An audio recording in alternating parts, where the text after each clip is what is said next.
প্রিয় বন্ধুরা, ইউটিউব বাংলা চ্যানেলে আপনাদের প্রত্যেককে স্বাগত।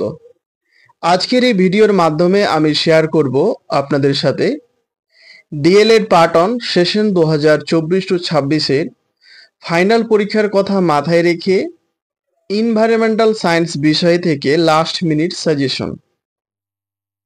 আমি এই সাজেশনটি তৈরি করেছি বিগত 10 বছরের ডিএলএড পার্ট অন ফাইনাল পরীক্ষার প্রশ্নপত্রের উপর ভিত্তি করে।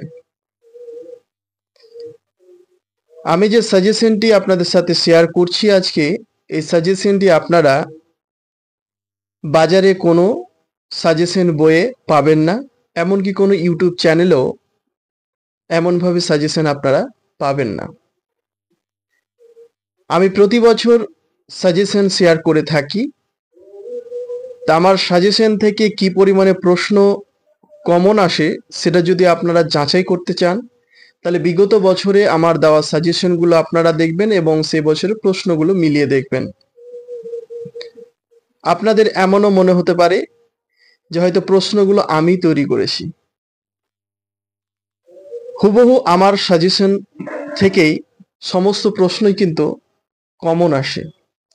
আশা রাখি এবছরও আপনারা কিন্তু এই এনভায়রনমেন্টাল সায়েন্স সাবজেক্ট থেকে 7, 16 সবগুলোই প্রশ্ন কমন পাবেন।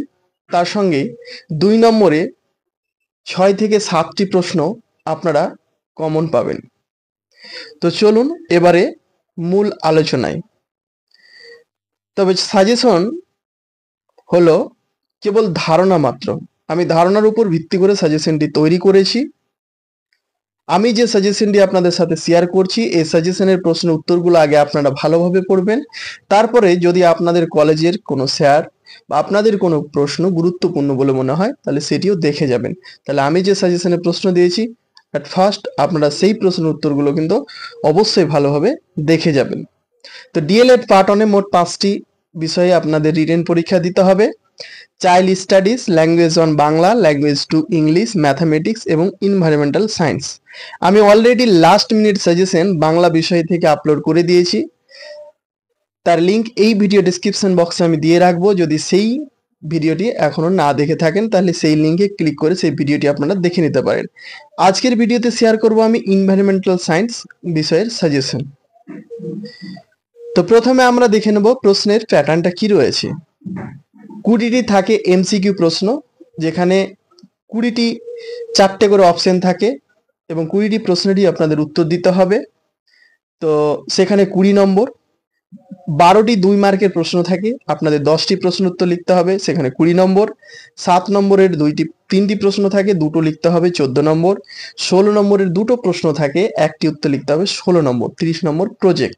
তো 20, 20, 40, 40, 14 হলো 54 আর 16 টোটাল 70। এই 70 নম্বর আপনাদের রিটেন পরীক্ষা দিতে হবে। আর 30 প্রজেক্ট, টোটাল হলো 100 নম্বর। এক নম্বরের জন্য যে এমসিকিউ 20টি প্রশ্ন থাকে, তার জন্য কিন্তু সাজেশন দেওয়া সম্ভব নয়। তারপরও আমি বিগত 10 বছরের যে ফাইনাল পরীক্ষা হয়েছে, সেখানে যে প্রশ্নগুলো এমসিকিউ এসেছে এবং অধ্যায় ভিত্তিক আমি পড়ে যে গুরুত্বপূর্ণ প্রশ্নগুলো পেয়েছি, সেই প্রশ্নগুলো কিন্তু আপনাদের সাথে শেয়ার করব। আপনারা স্ক্রিনে দেখতে পাচ্ছেন ডিএলএড পরিবার এই ফেসবুক পেজটিতে। এই ফেসবুক পেজটিতে অলরেডি 2800 কিন্তু ফলোয়ার্স পেরিয়ে গেছে।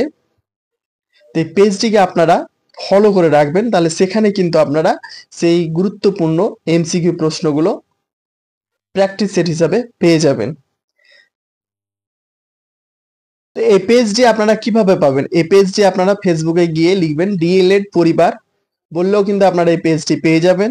তারপরে আপনারা ফলো করে দিতে পারেন এবং আমি এই ভিডিও ডেসক্রিপশন বক্সে কিন্তু এই পেজের লিঙ্ক দিয়ে দেবো, সেখানে ক্লিক করেও আপনারা কিন্তু এই ফেসবুক পেজে জয়েন্ট হয়ে যেতে পারেন। তো এবারে আসি 2 নম্বরের জন্য প্রশ্ন। 2 নম্বরের জন্য আপনাদের 10টি প্রশ্ন উত্তর লিখতে হবে। আমি এখান থেকে যে প্রশ্নগুলো দিয়েছি, এর মধ্যে আপনারা 6 থেকে 7টি প্রশ্ন 100% কমন পাবেন, এরকম আমি 100% গ্যারান্টি দিয়ে আপনাদের আমি বলছি। প্রথম যে প্রশ্নটি রয়েছে, রক্তের প্রধান উপকরণের নাম লিখুন। মোস্ট ইম্পর্টেন্ট প্রশ্ন কিন্তু একটি 2017-19, 20-22, 21-23 প্রশ্নটি কিন্তু দিয়েছিল। তারপর রয়েছে আবিষ্কার পদ্ধতি কাকে বলে, 2017-19, 18-20 প্রশ্নটি দিয়েছে। তারপর রয়েছে আবিষ্কার পদ্ধতির দুটি সুবিধা ও দুটি অসুবিধা লিখুন, 2017-19, 18-20 প্রশ্নটি দিয়েছিল। সমস্যা সমাধান পদ্ধতি কাকে বলে, ভীষণ গুরুত্বপূর্ণ একটি প্রশ্ন, পরপর কিন্তু এই প্রশ্নটি 3বার পরীক্ষায় দিয়েছে। তারপর হচ্ছে সক্রিয় গবেষণা কাকে বলে, 2014-16, 2015-17, 2021-23, 2022-24 কিন্তু প্রশ্নটি এসেছে। এরপর রয়েছে সক্রিয় গবেষণার দুটি সুবিধা ও অসুবিধা লিখুন। প্রশ্নটি 2015-17, 21-23, 22-24 দিয়েছে। তারপর হচ্ছে খাদ্যকে কয় ভাগে ভাগ করা যায় ও কি কি। তারপরে প্রশ্ন রয়েছে জোয়ার ভাটার কারণ উল্লেখ করুন, ভীষণ গুরুত্বপূর্ণ একটি প্রশ্ন। দেখতে পাচ্ছেন আপনারা 2014-16, 16-18, 20-22, 22-24 প্রশ্নটি দিয়েছে। তারপর রয়েছে সিসিই এবং এনসিএফটি এর পুরো নাম কি, ভীষণ ভীষণ গুরুত্বপূর্ণ একটি প্রশ্ন। 2014-16, 2016-18, 2019-21, 2017-19, 18-20 প্রশ্নটি এসেছে। তারপর রয়েছে শিক্ষক ও শিক্ষণে DWLN এর অবদান কি। তারপর রয়েছে অনুশীলনের দুটি বৈশিষ্ট্য লিখুন। তারপর রয়েছে বায়ু দূষণ কাকে বলে। তারপর রয়েছে বায়ু দূষণের 3টি কারণ লিখুন। তারপর রয়েছে খবরের কাগজ কোন ধরনের শিক্ষা উপকরণ এবং কেন। তারপর রয়েছে পাঠ্যক্রম প্রণয়নের দুটি নীতি উল্লেখ করুন। তারপর রয়েছে মালভূমি কাকে বলে। তারপর রয়েছে রক্তের প্রধান দুটি উপাদানের নাম লিখুন। তারপর রয়েছে মূল্যায়নের দুটি উপকরণের নাম করুন। তারপর রয়েছে পারদর্শিতার অভিক্ষা কাকে বলে। তারপরে শিশু কেন্দ্রিক শিক্ষা বলতে কি বোঝায়, ভীষণ গুরুত্বপূর্ণ একটি প্রশ্ন আপনারা দেখতে পাচ্ছেন। 2015-17, 18-20, 20-22, 21-23, 22-24 প্রশ্নটা কিন্তু দিয়েছিল। তারপরে যে সুষম খাদ্যের প্রয়োজনীয়তা কি, এই প্রশ্নের উত্তরগুলো কিন্তু আমি এই যে ডিএলএড পরিবার যে ফেসবুক পেজটি রয়েছে সেখানে কিন্তু আমি শেয়ার করে দেব। তারপর রয়েছে সুষম খাদ্য কাকে বলে। তারপর রয়েছে নির্মিতিবাদের মূল বক্তব্য কি, ভীষণ গুরুত্বপূর্ণ প্রশ্ন। তারপর রয়েছে বিজ্ঞানের ভাষায় কাজ কাকে বলে।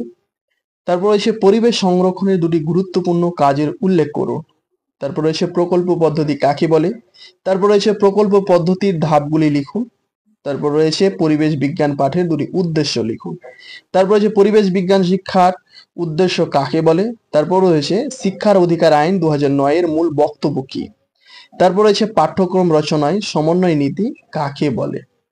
তারপর রয়েছে পাঠ্যক্রমের মূল্যায়ন কাকে বলে। তারপর রয়েছে প্রদর্শন বা প্রতিপাদন পদ্ধতি কাকে বলে।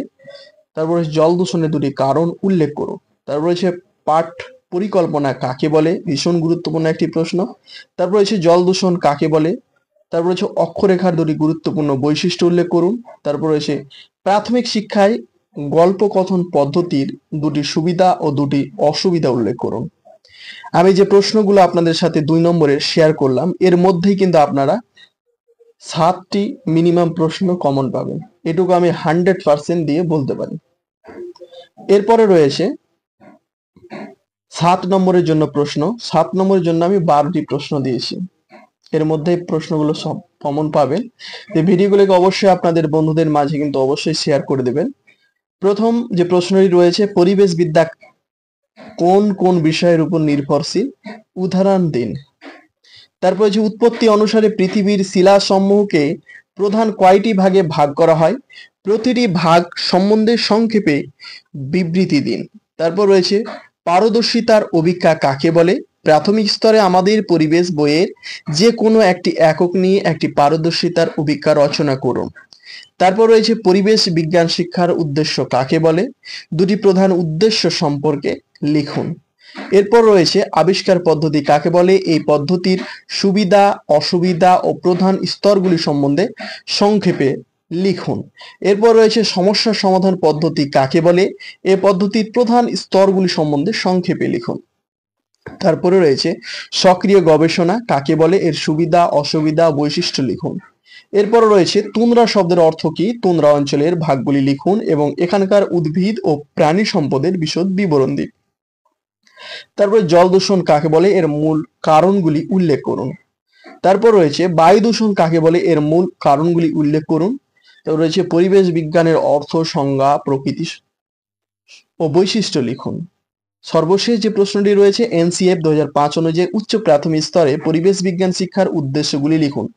আমি যে ভাবে প্রশ্নগুলো 1-2 করে সাজিয়েছি, প্রথম প্রশ্নটি 1 নম্বর প্রশ্নটি সবচেয়ে গুরুত্বপূর্ণ, তারপরে 2 নম্বর প্রশ্ন, তারপর 3 নম্বর, এভাবে সিরিয়াল বাই কিন্তু আমি প্রশ্নগুলো সাজিয়েছি। প্রথম দিক থেকে আপনারা পড়তে শুরু করবেন। তারপর রয়েছে 16 নম্বরের জন্য প্রশ্ন। প্রথম যে প্রশ্নটি রয়েছে, প্রাথমিক স্তরে পরিবেশবিদ্যার যে কোনো একটি বিষয়বস্তু নির্বাচন করে একটি অনুপাঠিকা রচনা করুন। তারপরে 2 নম্বর রয়েছে প্রকল্প পদ্ধতি কাকে বলে, এই পদ্ধতির স্তরগুলি সম্পর্কে আলোচনা করুন। পঞ্চম থেকে সপ্তম শ্রেণী পরিবেশ ও বিজ্ঞান বিষয়ে পাঠাগার একক নির্বাচন করুন। এই এককটি প্রকল্প পদ্ধতিতে কিভাবে পড়ানো যাবে তা উল্লেখ করুন। তারপর রয়েছে পাঠ পরিকল্পনা কাকে বলে, ডিএলএড এর পাঠ্যক্রম অনুসারে চতুর্থ থেকে পঞ্চম শ্রেণী আমাদের পরিবেশ বিষয়ে একটি একক নির্বাচন করে একটি ম্যাক্রো পাঠ পরিকল্পনা তৈরি করুন। ভীষণ গুরুত্বপূর্ণ একটি প্রশ্ন। এই তিনটের মধ্যেই কিন্তু আপনারা 16 নম্বরের প্রশ্ন কমন পাবেন 100% আমি বলতে পারি। আজকের মতো ভিডিওটি এই পর্যন্তই।